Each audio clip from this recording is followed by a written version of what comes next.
Let's go to Marwan Bishara, Al Jazeera senior political analyst. He joins us from Paris. Marwan, I want to talk about Russia's ideas on the Iran conflict in a moment. But first, these frantic efforts at diplomacy by Europe, we've seen them completely dismissed by Donald Trump today.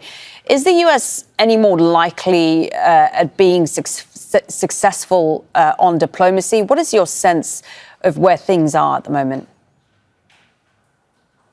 Well, there is no American diplomacy, not that we know of.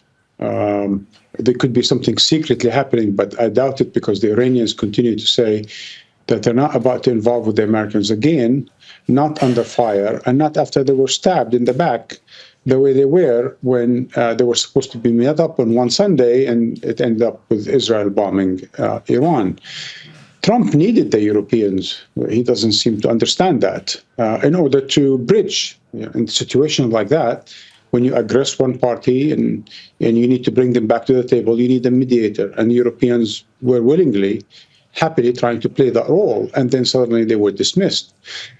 And that's why the sort of pseudo press conference he did at the airport today was very, very strange for a head of state to conduct the way he did. I'm not just talking about the sloppiness of it all. I'm talking about the protocol, right? First of all, he dismissed publicly his director of national intelligence, which means he hasn't read the intelligence, which also means he's going to war against a country without having read the intelligence about that country from his own intelligence services. And three, then where is he getting the intelligence from, right? By the same breath, he just met with the Europeans in Canada, and then he turns around and says, no, this doesn't count, and he dismissed them. These are his most important allies in this war and in general in the Middle East and beyond.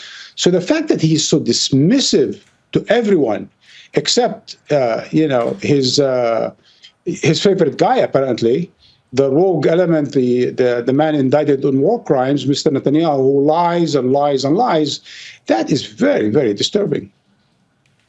So where does this leave then the role of Russia?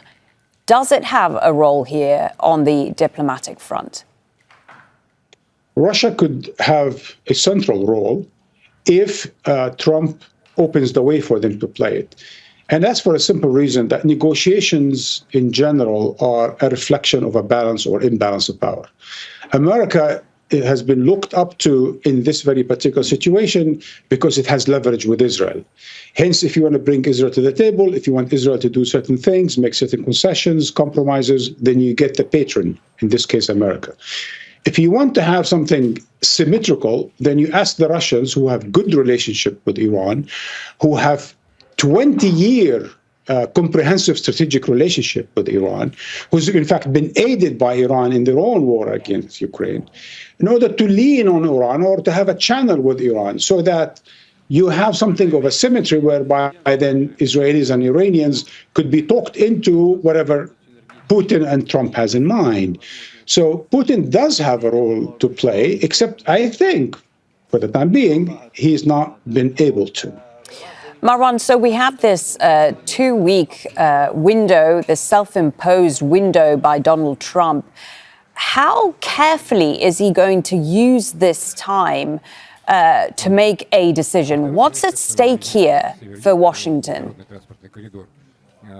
So the way I see it is that there are two possible scenarios here. One is that, fortunately, the President of the United States is conflicted, and he needs more time to make up the decision that will be his legacy, that will put to test his presidency, and that will probably mark him to the end of it. Because this could prove to be a major debacle like it was for George Bush. The other scenario is unfortunate, which is that he just wants some more time because probably the Pentagon has told him that, okay, fine, we will go to war if you instruct us as the commander-in-chief, but we need time because we need to assemble the hardware. We need to send the planes. We need to work out the contingency plans, because if we do attack Iran, there's a very good possibility it might attack us, attack our assets, our embassies, our installations, our bases, and so on and so forth. And that this war could actually take time. And hence those contingencies are needed, and we need time to do them. Maybe they've given him 2 weeks. So there could be the fortunate, conflicted president that is thinking it through, or could be that he's been talked into it by Netanyahu, and now he's just waiting until the Pentagon gets its plans in order. Marwan Bishara, Al Jazeera's senior political analyst, speaking to us there from Paris. Many thanks. Make sure to subscribe to our channel to get the latest news from Al Jazeera.